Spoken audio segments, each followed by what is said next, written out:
Welcome to signal TV. Khammam Lok Sabha స్థానంలో 3 పార్టీల అభ్యర్థులు ప్రకటించినాయి. కానీ ఆల్రెడీ కాంగ్రెస్ గెలిచిపోయినట్టే. రాష్ట్రంలో 17 స్థానాల్లో కాంగ్రెస్ గెలిచే మొట్టమొదటి సీటు ఖమ్మం అని చెప్తున్నారు. ఆల్రెడీ 3 అభ్యర్థులు కనిపిస్తున్నారు. మనతో సీనియర్ జర్నలిస్ట్ జయసారథి రెడ్డి గారు ఉన్నారు. అన్న, ఏం చెప్తారు? 3 ఇంట్రెస్టింగ్. కాంగ్రెస్ గెలుస్తుందని చెప్తున్నా ఏదో జరుగుతుంది ఖమ్మంలో. మొన్న కేసీఆర్ బస్ టూర్ ఫుల్ జనం వచ్చిండ్రు. ప్లస్ తాండ్ర వినోదరావు కూడా మంచి సర్కిల్ ఉందని చెప్తున్నారు. ఈయననేమో డైరెక్ట్ హీరో వెంకటేష్ వాళ్ళ వియ్యం కూడా. ఏం చెప్తారు మీరు?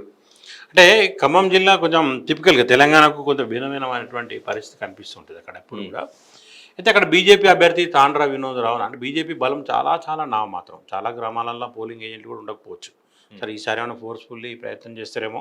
కానీ చాలా గ్రామాలలో పోలింగ్ ఏజెంట్లు కూడా ఉండనటువంటి బూత్ స్థాయి కార్యకర్తలు కూడా లేనటువంటి కాబట్టి ఇది బలహీనమైనటువంటి. ఏమైనా గాలి ప్రభావం ఉంటే ఏమైనా కొంత ఎక్కడన్నా ఇంపాక్ట్ ఉంటుంది. కొత్తగూడెం టౌన్, ఖమ్మం టౌన్ కొన్ని చోట్ల కావచ్చు.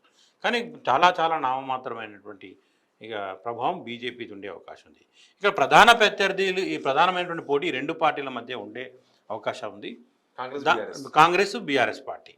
ఇక్కడ కాంగ్రెస్ పార్టీ అభ్యర్థి కానీ బీఆర్ఎస్ అభ్యర్థి కానీ కంపారిటివ్లీ రఘురామ్ రెడ్డి ఇద్దరు కూడా నాన్ లోకల్ యాక్చువల్లీ. కాకపోతే నామనాగేశ్వరరావు లోకల్గా ట్రీట్ అయిపోయింది. చాలా ఏళ్ళ నుంచి రాజకీయాల్లో ఉన్నాడు. ఇద్దరు కూడా వరంగల్ జిల్లా డోర్నకల్ కాన్స్టిట్యున్సీకి చెందిన వాళ్ళే.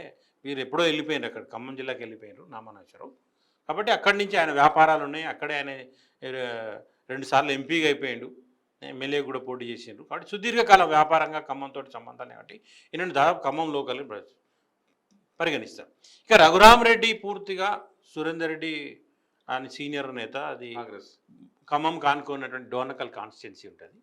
ఆ డోర్నకల్ కాన్స్టిట్యున్సీ నుంచి ఎమ్మెల్యేగా పాత వరంగల్ జిల్లా నుంచి ఎంపీగా పనిచేసినటువంటి సురేందర్ రెడ్డి గారు వారసు. దాదాపు రాజకీయాలతోటి బ్యాక్ ఎండ్ ఉన్నారు కావచ్చు, కానీ ప్రత్యక్ష రాజకీయాల్లోకి రావడం మాత్రం ఇదే ఫస్ట్ టైం. డైరెక్ట్ ఎలక్షన్ కోసం మాత్రమే ఖమ్మంకి వచ్చింది తప్ప వేరే లేదు అనేది ఉంది. ఇంతకుముందు ఎక్కడ కూడా టికెట్ ట్రై చేసి పోటీ చేసినటువంటి లేదు. కానీ యాక్చువల్గా ఖమ్మలు కదా మొత్తం, అదే ఆ జిల్లా పట్ల అయితే ఆ మొత్తం మీద తెలంగాణలో ఖమ్మలు తమ సీటుగా భావించేటువంటి ఏకైక స్థానం ఖమ్మం. అక్కడ కమ్మ సామాజిక వర్గాన్ని కాకుండా రెడ్డి సామాజిక వర్గాన్ని పెట్టి ప్రయోగం చేస్తూ ఉందని కాంగ్రెస్ పార్టీ భావిస్తుంది. అంటే కాంగ్రెస్ గతంలో కూడా ఏమైందంటే ఖమ్మం నుంచి లోకల్గా అక్కడ ఎప్పుడు నాన్ లోకల్లో వచ్చి గెలుస్తూ ఉన్నారు. అట్లా చాలా ఎగ్జాంపుల్స్ ఉన్నాయి దానికి. ఆ టెలికాం మంత్రిగా పనిచేసినటువంటి నాయుడు కూడా అక్కడి నుంచి పనిచేసినటువంటి వ్యక్తి, అక్కడే ఉన్నారు. అంటే అక్కడి నుంచి గెలిచారు. కేంద్ర మంత్రులుగా పనిచేసారు, ఇతర ప్రాంతాల నుంచి గెలిచి. అయితే ఇప్పుడు కూడా రఘురామ్ రెడ్డి నాన్ లోకల్ అయినప్పటికీ ఆ సంప్రదాయం వల్ల గెలుస్తాడు కావచ్చు, లేదా మొదటి నుంచి కూడా కాంగ్రెస్ పార్టీకి అది చాలా బలంగా ఉంది తెలంగాణ వచ్చిన తర్వాత. అంతకుముందు టీడీపీ వర్సెస్ 3 ట్రయాంగిల్ ఫైట్ నడుస్తుంది ఎప్పుడైనా. అక్కడ లెఫ్ట్ పార్టీలు, కాంగ్రెస్ పార్టీ, టీడీపీ ఉండే ఉమ్మడి రాష్ట్రంలో. కానీ ఇప్పుడు లెఫ్ట్ పార్టీలు కాస్త వీక్ అయిన పరిస్థితి కదా. అక్కడ ఒకే ఎమ్మెల్యే ఉంది. సిపిఐ పార్టీకి సంబంధించి ఒక ఎమ్మెల్యే ఉంది, కూనంనేని.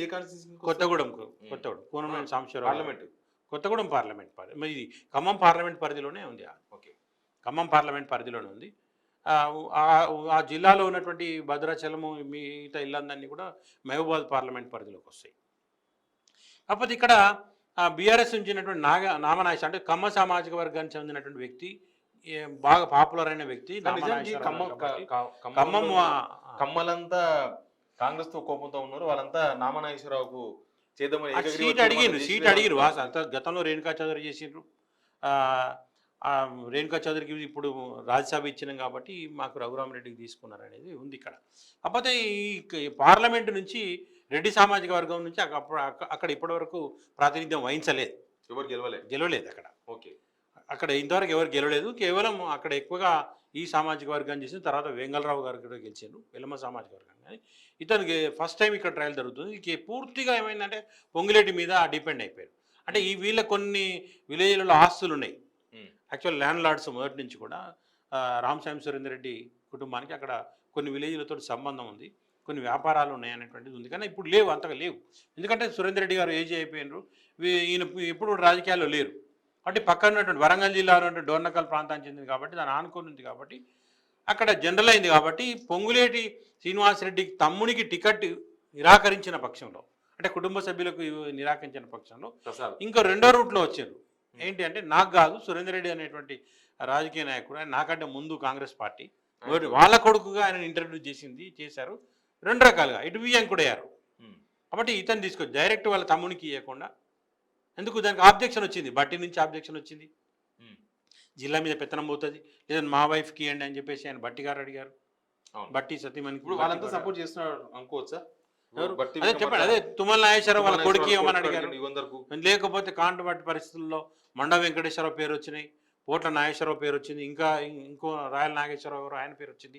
అన్ని ప్రయత్నాలు జరిగిన తర్వాత చివరి పరిస్థితులలో ఆయన కుటుంబ సభ్యులు నేరుగా కాకుండా మీరు పెట్టండి అన్నప్పుడు పొంగులేటి వ్యూహాత్మకంగా వివరించి, అటు ఉత్తమ్ కుమార్ రెడ్డి కూడా సన్నిహితుడు, రఘురామ్ రెడ్డి క్లాస్మేట్స్, ఉత్తమ్ కుమార్ రెడ్డి, కిరణ్ కుమార్ రెడ్డి వీళ్ళందరికీ క్లాస్మేట్, అతన్ని తీసుకొచ్చి అక్కడ పెట్టింది. నేను పూర్తిగా నాన్ లోకల్, రాజకీయాలు కూడా కొత్త, కాకపోతే కమ్మ అనేటువంటిది ఎక్కడ వర్కౌట్ అవుతుందో అనేటువంటి ఉద్దేశంతో వాళ్ళు కొత్తగా ఏం తీసుకొచ్చారు, రఘురామ్ రెడ్డి అదే తీసుకొస్తున్నారు.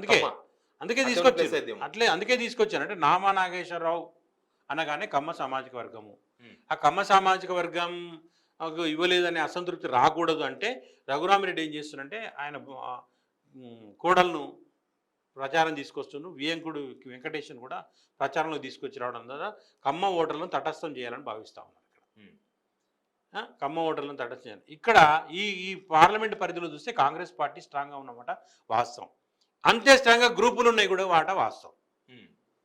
పొంగులేటి గెలిచినా, పొంగులేటి వియంకుడు గెలిచినా ఈ వాళ్ళకి పట్టొస్తుంది, లేదా రెడ్డి సామాజిక వర్గం గెలిచినా ఖమ్మం జిల్లాలో కమ్మల ఆధిపత్యం పోతుంది అనేటువంటి అభిప్రాయం కూడా ఉంది. బట్టి కూడా మరి ఈ జిల్లాలో ఉప ముఖ్యమంత్రి ఉన్నప్పటికీ కూడా ఆయన నియోజకవర్గం కూడా ఈ ఎంపీ కింద ఉంటుంది కదా. అవును, అటు ఒకవేళ బాధ్యతాయుతమైన పదవిలో ఉన్నాడు కాబట్టి ప్రూవ్ చేసుకోవాల్సి వస్తుంది కావచ్చు మెజారిటీ ఇప్పించి, కానీ లోపల మాత్రం ఒక అసంతృప్తి అవుతుంది కదా. మేము వద్దు ఒకటి పొంగులేటికి ఆధిపత్యం పెరిగిపోద్ది జిల్లాలో అనేది కూడా ఉంది. కాబట్టి ఈ కుమ్ములాటల్లో ఏదైనా జరగవచ్చు ఇక్కడ. ఓకే, కుమ్ములాటల్లో లేదా సామాజిక వర్గ కోణంలో ఇక్కడ కుమ్ములాటలు ప్లస్ సామాజిక వర్గం, కమ్మ వర్సెస్ రెడ్డి జరిగేటువంటి అవకాశం. వీళ్ళు సిపిఐ కమ్మలు సపోర్ట్ చేసినంత మాత్రం గెలుస్తారా ఎవరైనా, లేకపోతే మిగతా సామాజిక వర్గాలు కూడా సపోర్ట్ చేయాలి కదా. అది ఉంటుంది, అందుకే కదా అదే చేయగలరా ఓట్లను. అదే వాళ్ళకి డామినేషన్ ఉంది, ప్రతి విలేజ్లలో ఆధిపత్యం ఉంది, పట్టు ఉంది. ఆ పట్టుతోనే మొన్నటి వరకు టీడీపీని కూడా గెలిపించుకోరు కదా వాళ్ళు. లాస్ట్ టైం వరకు టీడీపీ నుంచి మొన్న కూడా గెలిచారు, 2018లో కూడా గెలిచారు. సండ్ర వెంకట వీరయ్యను వారు గెలిచారు కదా, ఇద్దరు గెలిచారు కదా అక్కడ. అంటే వాళ్ళు పట్టుంది, ఆ సామాజిక వర్గానికి పట్టున్నమాట వాస్తవము.